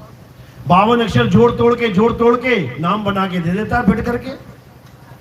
अगर 52 अक्षर ना हो तो नाम दे के दिखाए। ये 5 नाम 10 नाम छोड़ो, एक नाम दे के दिखा दे कोई, अगर 52 अक्षर ना हो तो। इसीलिए साहिब ने 52 का जोरदार खंडन किया है। कहते 52 अक्षर जोरे आन, सकिया न अक्षर एक पहचान। उस एक अक्षर यानी उस एक आदि नाम को कोई नहीं पहचान पा रहा और 52 अक्षरों को पकड़ पकड़ के सारा जीवन बर्बाद करके चले जा रहे हैं। तो अब क्या करना है? अब 52 अक्षरों से किनारा करना है। कैसे करना है? उस आदि नाम को जान के, उस आत्म ज्ञान को जान के। एक 52 अक्षरी नाम है और एक आदि नाम है। 52 अक्षर जीव के आधार से बोले जाते हैं। ये जो तुम्हारे मुंह में जीव घूम रही है ना, अगर सारे गुरुओं की ये जीव हटा दी जाए, सारे नाम खत्म हो जाएंगे दुनिया से। जितने भी 52 नाम चल रहे हैं, जितने भगवानों के, कौन दे रहा है? ये सारे गुरु लोग दे रहे हैं। केवल गुरुओं की जीव अगर खत्म कर दी जाए तो समझो भगवान का नाम देने वाला ही नहीं बचेगा कोई। ये इस जीव का कमाल है। तो कबीर साहब समझा रहे हैं 52 अक्षर ये जीव आधारा, आदि अक्षर जीभ्या से न्यारा, वाही को सत सिमरण कहिए, सच्चा सिमरण, और ये जीव वाला झूठा सिमरण। गुरु ग्रंथ साहब में वाणी आती है, कृत्रिम नाम कथे तेरे जीपा, यानी हे परमात्मा तेरे जितने भी नकली नाम हैं वो सब इस जीव से जपे जाते हैं। सत्य नाम तेरा परा पुरवला, लेकिन जो तेरा सतनाम है वो जीव के द्वारा नहीं बोला जा सकता, ये जीव के द्वारा नहीं जपा जा सकता, क्योंकि सतनाम कोई मंत्र नहीं है कि तुम नाम जप सतनाम सतनाम सतनाम, ये झूठ है। सतनाम कोई मंत्र नहीं है, सतनाम तुम्हारा स्वरूप है, सतनाम तुम्हारा आत्म स्वरूप है, सतनाम तुम्हारा शुद्ध चैतन्य स्वरूप है। उसी को समझाया कबीर साहब ने। अरे सत्य नाम कोई नाम नहीं, अरे ये है आपन रूप, और जो जाने इस भेद को पावे आप स्वरूप। कहते जो इस भेद को जान जाएगा कि सतनाम होता क्या है, वो अपने स्वरूप को प्राप्त हो जाएगा। सतनाम कोई मंत्र नहीं है, सतनाम कोई जाप नहीं है, सतनाम एक भेद है, एक रहस्य है जो भेदी गुरु समझाता है, जो भेदी तत्वज्ञानी गुरु समझाता है। इसीलिए बोला वस्तु कहीं ढूंढे कहीं, कैसे लागे हाथ, और गुप्त वस्तु तब मिले भेदी लीजिए साथ, भेदी लीना साथ में, दीनी वस्तु लखाए, और कोटि जन्म का पंथ था, पल में पहुंचा जाए। एक पल में बताएगा गुरु, कह रहे खोजी होए तुरंत मिल जाऊं। एक पल में तुम्हें पता लग जाएगा परमात्मा कहां रहता है। तुम्हारे जन्मों जन्मों की दौड़ खत्म हो जाएगी। जन्मों जन्मों से जो भटक रहे हो परमात्मा को पाने के लिए, कोई मंदिर भटक रहा है, कोई मस्जिद, कोई गुरुद्वारा, कोई चर्च, कोई पहाड़ों पे, कोई नदियों में, कोई कहीं, ये सारी दौड़ शांत हो जाएगी और तुम्हें वास्तविक ज्ञान मिल जाएगा कि आखिर परमात्मा है तो है कहां। अब केवल उसे पाना शेष रह जाएगा। वो कैसे मिलेगा? जब भेदी गुरु तुम्हें उस भक्ति का ज्ञान देगा, जब वो बताएगा कि तुम कैसे पहुंच सकते हो। कौन सी चाल देगा वो? विहंगम चाल। विहंगम चाल के द्वारा परमात्मा को पाया जा सकता है। और कौन सी चालें हैं? चींटी की चाल, मकड़ी की चाल, मछली की चाल, और आखिरी है विहंगम चाल। चींटी का चाल मतलब नामों को जपते हुए अपने चक्रों को पकड़ते पकड़ते पकड़ते ऊपर जाना नहीं चाहिए। कह रहे पाँव न टीके पिपील का, पंडित ला दे बैल। चींटी का पैर नहीं टेक सकता, वहां पे छोड़ दो। दूसरी चाल कौन सी है? मछली की चाल, यानी श्वासों में अजपा जाप करना।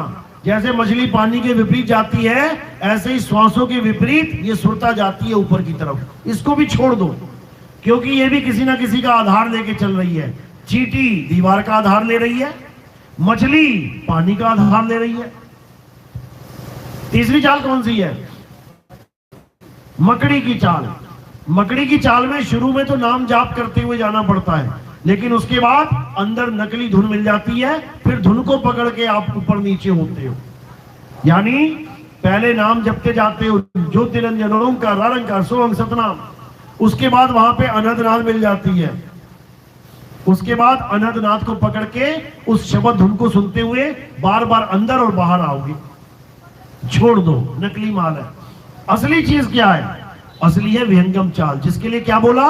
शब्द विहंगम चाल हमारी, कहे कबीर सतगुर दई तारी, खुले कपाट शब्द झनकारी, और पिंड यंड के पार सो देश हमारा है। वाणी में क्या समझा रहे हैं? कि हमारी चाल केवल एक ही चाल है। ये मछली मकड़ी ये हमारी चाल नहीं है, हमारी विहंगम चाल है। यानी पक्षी की तरह सीधे आकाश में उड़ जाना है, सीधे आकाश में, नॉन स्टॉप। ये 5 रूहानी मंडल, ये 5 तत्व, ऐसा कुछ नहीं। ये 5 प्रकाश कुछ नहीं, ये 5 आवाजें कुछ नहीं। छोड़ दो इसे और केवल एक को जानो। वो एक शब्द अंदर से नहीं, ऊपर से आ रहा है। बाबा जय गुरुदेव ने भविष्यवाणी करी थी 1980 में कि अभी तो तुम 5 नामों से पार हो रहे हो, लेकिन भविष्य में जो महात्मा आएंगे वो क्या करेंगे? उनको आवाज ऊपर से आएगी, ऊपर से एक आवाज आएगी, वो उसी को कहेंगे कि वही परमात्मा है।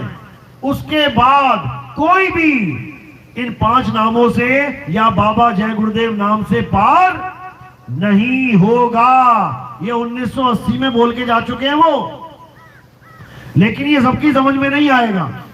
सुनने के बाद भी बाबा जी से सवाल नहीं किया किसी ने कि बाबा जी आपने सत्संग में बोला है कि उस महात्मा का एक नाम, एक भाषा और एक झंडा होगा। आप तो 5 नाम 5 धुने दे रहे हैं। आप कह रहे हो कि एक आवाज आएगी ऊपर से और आप 5 आवाजें बता रहे हो। तो सत्य ये है या वो? किसी ने नहीं पूछा। अच्छी बात है, नहीं पूछा। क्यों नहीं पूछा? क्योंकि बाबा झूठ नहीं बोल पाते। फिर वो ये नहीं कह पाते कि अभी तो तुम 5 नाम से पार हो रहे हो और बाद में नहीं। क्या ऐसा कभी हो सकता है कि एक गुरु 5 नाम दे रहा है और उससे पार होते? गोलियां चल रही हैं, अगर बुलेट प्रूफ जैकेट आपको मिल गई है, ऐसा नहीं होगा कि आज तो ये काम कर रही है अगले दिन काम नहीं करेगी। वो हमेशा काम करेगी, उसका गुण यही है। अगर 5 नाम तुम्हें पार कर सकते हैं तो क्या आज और क्या कल और क्या परसों वो 5 नाम तुम्हें पार करेंगे। लेकिन बाबा जय गुरुदेव ने खुद मोहर लगा दी कि ये 5 नाम तुम्हें पार नहीं करेंगे। इसका मतलब ये तब भी पार नहीं कर रहे थे।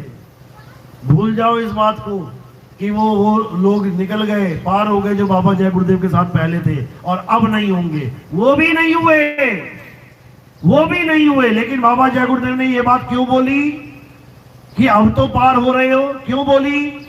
ताकि लोग अविश्वास में ना आ जाएं, लोग ये ना सोचने लग जाएं कि बाबा जय गुरुदेव तो सीधे सीधे कह रहे हैं कि आज भी 5 नाम से पार नहीं होगे, और जब वो महात्मा आ जाएगा तब भी 5 नाम से पार नहीं होंगे।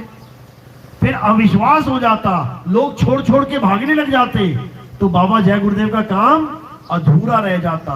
उनको इस संसार में क्यों भेजा गया था पता है? क्यों भेजा गया? जब ट्रेन रेलवे स्टेशन सैंक्शन हो जाता है, जैसे एक बुलेट ट्रेन का आजकल प्रोजेक्ट चला हुआ है, जैसे ही प्रधानमंत्री ने कहा कि बुलेट ट्रेन चलेगी, इसका मतलब ये नहीं कल से ही चलने लग जाएगी। इसका मतलब क्या है कि अब 5-7 साल काम चलेगा। किस चीज का? किस चीज का? पटरी बिछाने का। देखो जाके शहरों में, अहमदाबाद से लेके मुंबई तक आपको खंबे ही खंबे दिखाई देंगे, और उसके ऊपर अभी तो चलो खैर काम चल रहा है धीरे धीरे, लेकिन बड़े बड़े खंबे, बंदा यही सोचता रहता है ये कहां, ये कौन से खंबे बीच में गड़े हुए हैं शहर के बीचों बीच। ये काम चल रहा है। ये काम कब पूरा होगा? जब पटरियां बिछ जाएंगी, मामला ओके हो जाएगा, उसके बाद ट्रेन आएगी। इसी प्रकार बाबा जय गुरुदेव का काम क्या था? खंबे लगाने का। उनका काम था पटरी बिछाने का। और उन्होंने सत्संग में संकेत किया कई बार कि बच्चा अभी तो तुमने सत्संग सुना ही नहीं है, सत्संग सुनाने वाले तो बाद में आएंगे। बोला था कि नहीं बोला था? ये देखो टाटधारी बैठे हैं, वो पीछे कितने लोग बैठे हैं, सबने सुनी ये बात। बाबा जय गुरुदेव कहते थे कि अभी तक तुमने सत्संग सुना ही नहीं है। फिर भी लोग नहीं समझ पाए कि अगर सत्संग सुना ही नहीं है तो फिर ये क्या सुन रहे हैं हम? ये जो अभी बोला जा रहा है ये बिछाई जा रही है। समझो,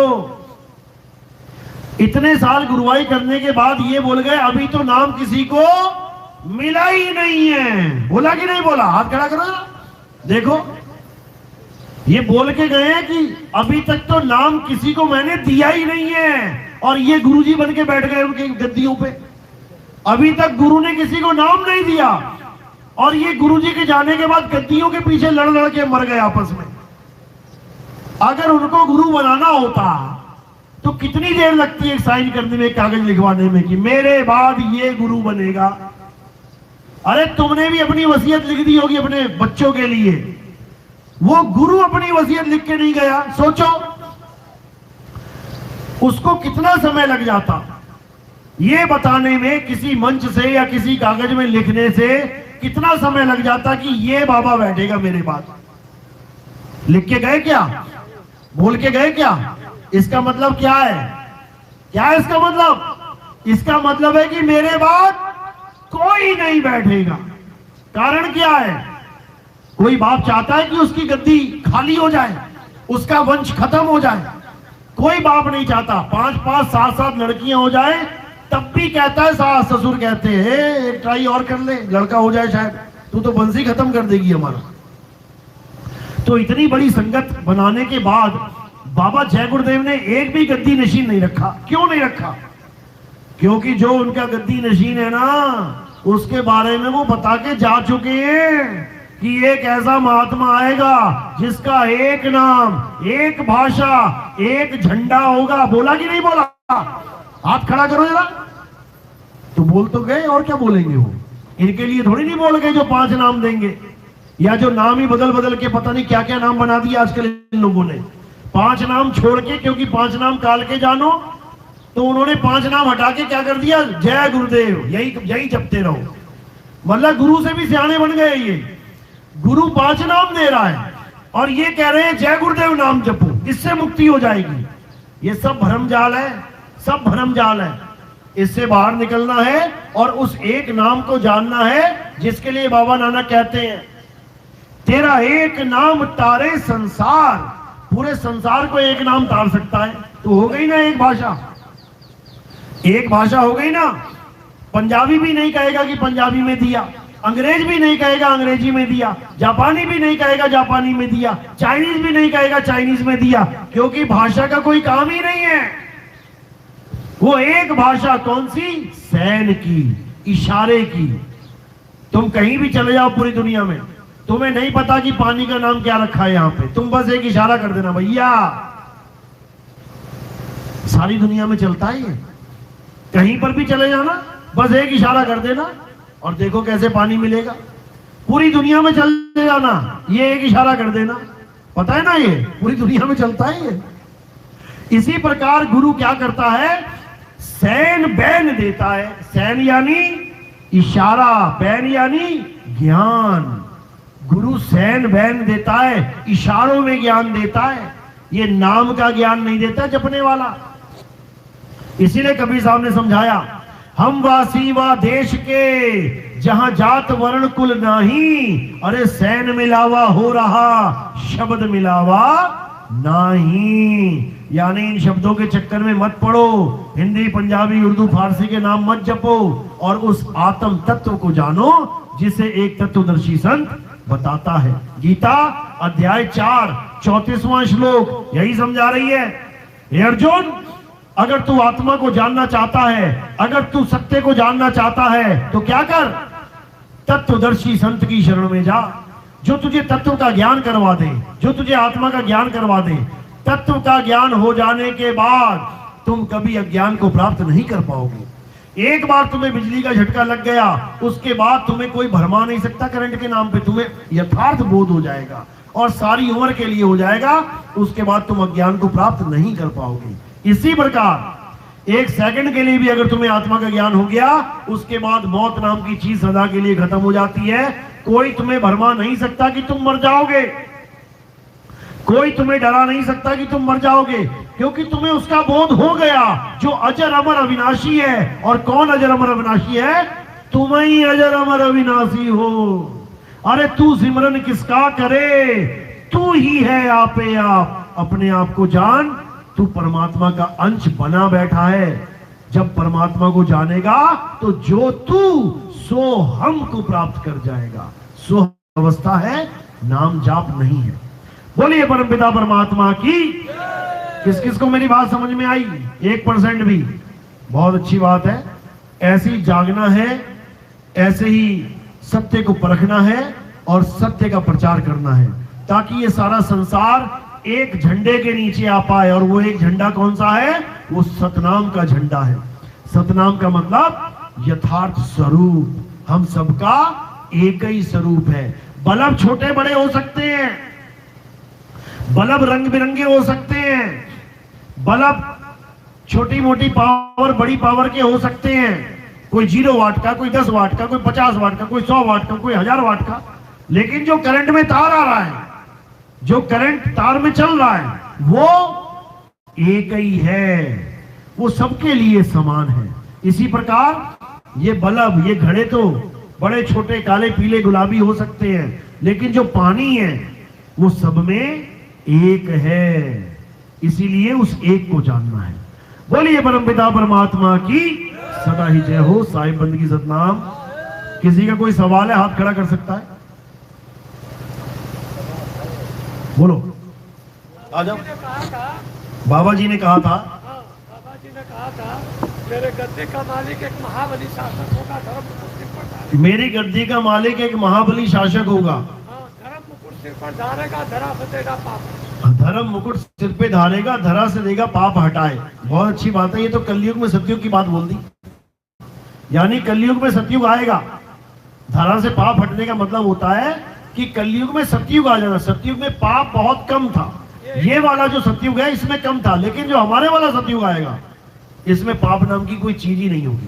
तो यही जानना चाहते हैं कि वो महाबली शासक होगा कौन? वो महाबली शासक कोई शरीर नहीं होगा, समझ लो। महाबली शासक शरीर हो ही नहीं सकता, क्योंकि शरीर को पकड़ के कहीं भी मारा जा सकता है, कहीं भी काटा जा सकता है। वो महाबली शासक कौन होगा, उसके बारे में हर ग्रंथ में जिक्र दिया गया है। हिंदू धर्म में उसको कल्कि अवतार कहते हैं। एक अवतार बचा है ना आने के लिए, कल्कि अवतार। कल्कि नाम क्यों रखा उसका? कारण क्या है? कल्कि का मतलब होता है कलंक से रहित, जिसमें कोई कलंक ना लगे। संतों ने उसी कल्कि अवतार को क्या बोला? निहि कलंक अवतार, निहि कलंक राया, यानी जिसमें कोई कलंक ना लगे। अब किसमें कलंक नहीं लग सकता? शरीरों में कलंक लग सकता है, किसमें नहीं लग सकता? आत्मा में। तो वो महाबली शासक एक आत्मा है। वो आत्मा अपना ज्ञान, अपना स्वरूप बताने के लिए तुम्हारे जीवन में आएगी। वो आएगी, उसी आत्मा को बोला है महाबली एक शासक होगा जो धरा से देगा पाप हटाए। यानी जब वो काया का ज्ञान खत्म कर देगा, माया का ज्ञान खत्म कर देगा और आत्मा का ज्ञान पूरे संसार में फैला देगा, सब आत्म ज्ञानी हो जाएंगे, सब आत्म प्रेमी हो जाएंगे। तो बताओ पाप कौन करेगा? क्या आत्म ज्ञानी गुरु किसी का गला काट सकता है? नहीं काटेगा। क्या आत्म ज्ञानी गुरु किसी का पैसा उठा सकता है? ठगेगा? नहीं उठा सकता, नहीं ठगेगा। आत्म ज्ञानी गुरु प्रेम बांटता है, प्यार बांटेगा पूरे संसार में, हर जीव से प्रेम करेगा, जीवों को प्रेम करना सिखाएगा। इसीलिए बोला गया कि कलयुग में सतयुग आएगा। इसी को मुसलमानों में बोला गया। हालांकि मुसलमानों में क्या बोला गया कि मोहम्मद साहब के बाद कोई नबी नहीं आएगा। हर मुसलमान ये मानता है कि मोहम्मद साहब ने फुल एंड फाइनल ज्ञान दे दिया। यहाँ पे एक मुसलमान भाई भी थे ना, हाथ खड़ा करो, वो पढ़े। कितने साल से? 6 साल से सत्संग सुन रहे हो? 6 साल से सत्संग सुन रहे हैं, मुसलमान है। क्या मतलब है इनका हिंदुओं का सत्संग सुनने का? या क्या मतलब है इनका कबीरपंथी के सत्संग सुनने का? 6 साल से सत्संग सुन रहे हैं, नमाज भी छूट गई इनकी। अब ये ना सोचना नमाज छूट गई, नमाज नहीं, 52 अक्षर छूट गए। नमाज तो नाम दे दिया उसको। नमाज का मतलब क्या? नमः प्लस अज, नमाज। नमा यानी नमस्कार करना, वंदना करना, अज यानी परमात्मा। परमात्मा की वंदना करना, परमात्मा को याद करना ही नमाज है। नमाज केवल हिंदुस्तान में शब्द चलता है। आप अरब देश में जाओगे, मैं जाता हूं वहां पे, मैं मुसलमानों से पूछता हूं, अरबी वालों से, कि आपने नमाज पढ़ी क्या? वो कहते नमाज होता क्या है? उनको नमाज पता भी नहीं है होता क्या है। वो नमाज नहीं बोलते उसको, क्योंकि नमाज अरबी शब्द है ही नहीं। नमाज संस्कृत शब्द है, संस्कृत। नमः, नमः कौन सी भाषा में आता है? ओम नमः संस्कृत में। अज किस में आता है? संस्कृत में। नमः प्लस अज नमाज। वो लोग क्या बोलते हैं? क्या बोलते होंगे पता है? वो कहते हैं सलाह। सलाह यानी 5 टाइम सलाह करो। अब सलाह नाम रखा होता है, सलाह यानी कि सलाह देना, बताना। हम तुम्हें सलाह दे रहे हैं कि क्या करना है, क्या नहीं करना है। वो सलाह को 5 टाइम सलाह कहते हैं नमाज को। नमाज नाम उनको पता ही नहीं है होता क्या। यहाँ पे नमाज के नाम पे लड़ो, यहाँ पे लड़ रहे हैं लोग। तो ऐसा नहीं है। लोग सोच रहे हैं नमाज अलग है, पूजा अलग है। एक ही है, अक्षरों का फर्क है केवल। वो अरबी में पढ़ रहा है, तुम हिंदी में पढ़ रहे हो, अंग्रेज अंग्रेजी में पढ़ रहा है। बस अक्षरों का फर्क है, अलग अलग भाषाओं के। लेकिन परमात्मा एक है, अल्लाह एक है, वाहिगुरु एक है, गॉड एक है। इसको मानो। तो मुसलमानों में ये बात बिल्कुल अटल मानी जाती है, मोहम्मद साहब के बाद कोई नबी नहीं आएगा। यानी कोई ऑप्शन नहीं है कि और कोई आगे ज्ञान देगा। लेकिन फिर भी एक नाम आता है कि जब तक वो नहीं आएगा इस दुनिया का खात्मा नहीं हो सकता। यानी दुनिया कभी खत्म नहीं होगी। दुनिया पता है क्या है?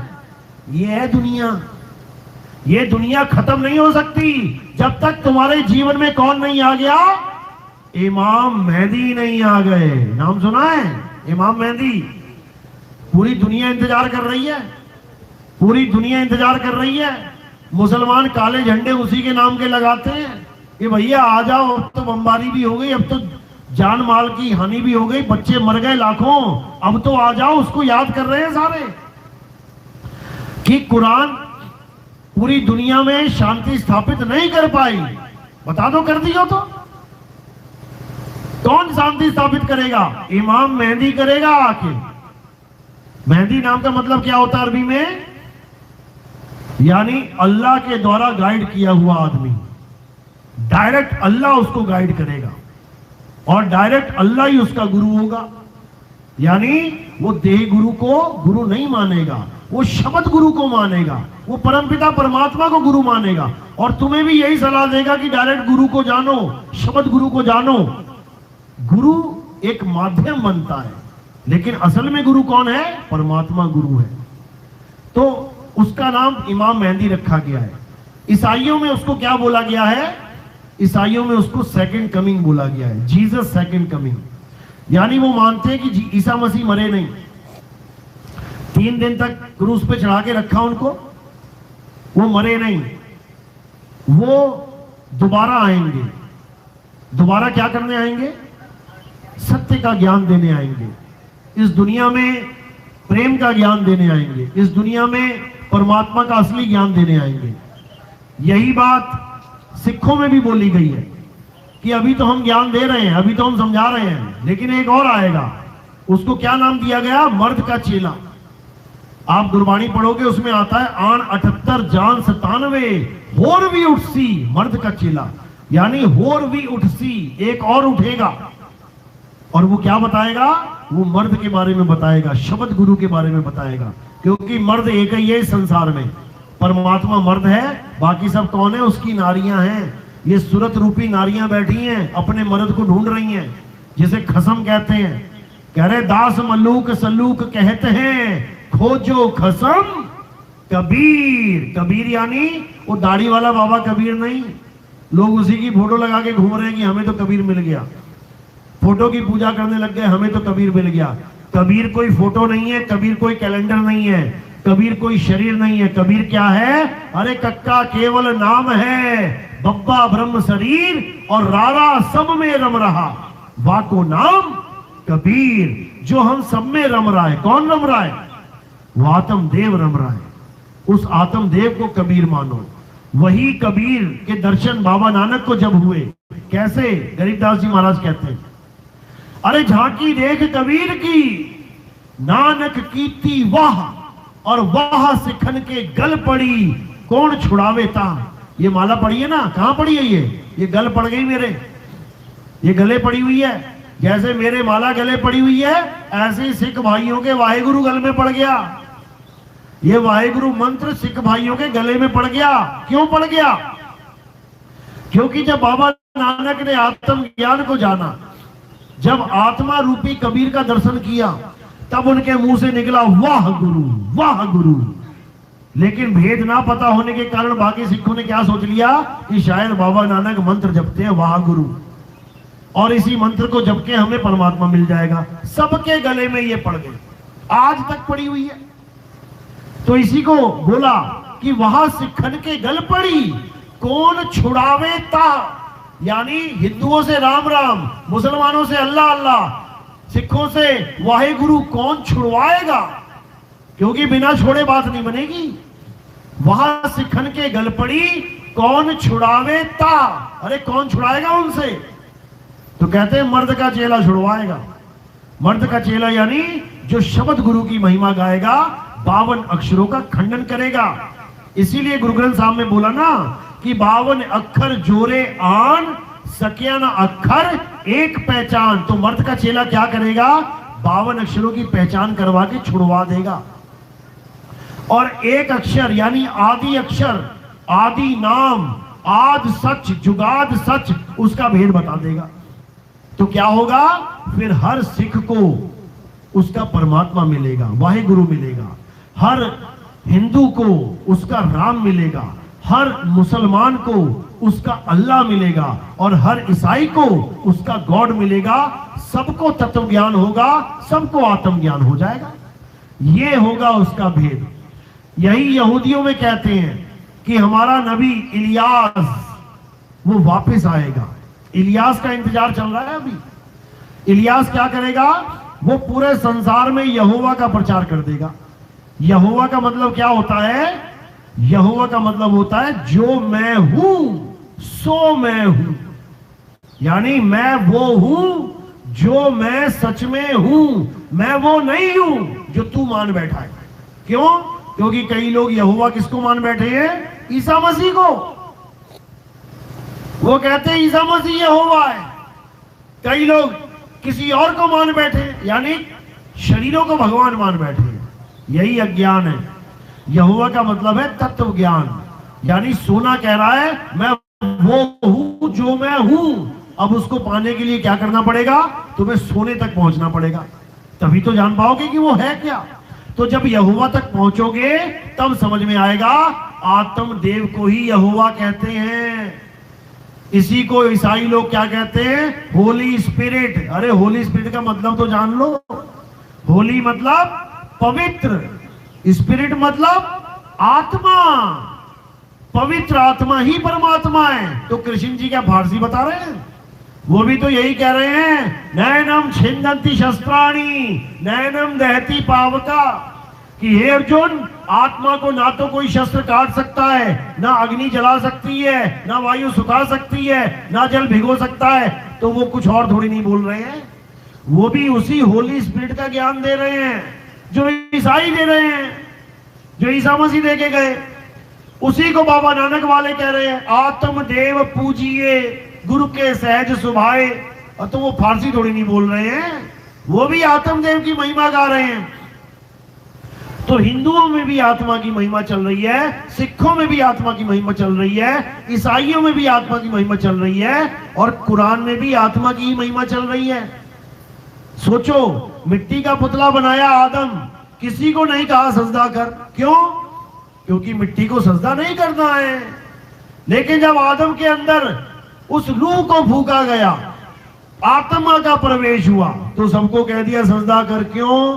क्योंकि इसमें जान आ गई है। जान यानी जान को समझो। कहते ना अम्मी जान, अब्बू जान, भाई जान। क्यों लगा रखा है जान आगे? जान का मतलब ये नहीं कि तू मेरी जान है, ये वो वाला जान नहीं है। जान का मतलब है जिसकी वजह से अब्बू के शरीर में जान है, जिसकी वजह से अम्मी के शरीर में जान है, जिसकी वजह से भाई के शरीर में जान है, उसको जान। तब बनेगा तेरा काम। लेकिन उसको कोई जान ही नहीं रहा, उसी को आत्म तत्व कहते हैं। उस तत्व को पहचानो। अजर अमर अविनाशी तत्व है वो, उसी से तुम्हारा कल्याण होगा। लेकिन कोई समझने को तैयार नहीं है। तो आखिरी जो संत आएगा, जिसको बाबा जय गुरुदेव क्या सब बोल के गए हैं, जब आएगा भीषम भीसा, ना रहेगा ईसा, ना रहेगा मूसा, राज करेगा जगदीसा, बोल के गए। कौन राज करेगा? जगदीसा। कौन राज करेगा? जगदीसा। तो ये वही है जो राज करेगा। जगदीसा का राज आ गया है, किसी आदमी का राज नहीं है ये। तो वो जगदीसा कहां है? वो कबीर साहब की वाणी जब आप पढ़ोगे, मदन साहिब के साथ जो वार्तालाप हुई है, उसमें समझाया उन्होंने। क्या कहते हैं कि मैं आऊंगा मदन, तेरे पंथ में आऊंगा मैं वापस, और पूरे संसार को उजागर करूंगा। तो कौन आएगा? आदमी आएगा कोई? ये वही आएंगे, कबीर साहब आएंगे। कैसे आएंगे? कैसे आएंगे? क्या क्या बताया उन्होंने? वाणी पढ़ना वहां कब की छपी हुई है? 1986 में छपी थी। क्या कहते हैं? कहते हैं चौथी गद्दी होई अवतारा, ताका चरित्र विदित संसारा, मेरी बात साच कर मानो, मदन समझ अपने मन मानो, चौथी गद्दी का विस्तारा, डंका बाजी सब संसारा, हम उनके सिर बैठव आई, और वहां से पार कोई नहीं पाई। अब भेद बता दिया उन्होंने। समझदार को इशारा काफी है, ना समझ को 84 तैयार है। सिंपल सी बात है, कोई बहुत बड़ा कोई फारसी का शब्द नहीं है ये, हिंदी में बोला उन्होंने समझाने के लिए हिंदुस्तानियों को।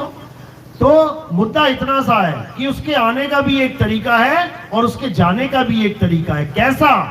कहते साहिब कबीर का सब घटवासा, गुपत प्रगट कुछ अजब तमाशा, जहां संत तहां प्रगट भय हूं, और जहां असंत गुपत तहां रहे हूं। बता दिया उन्होंने।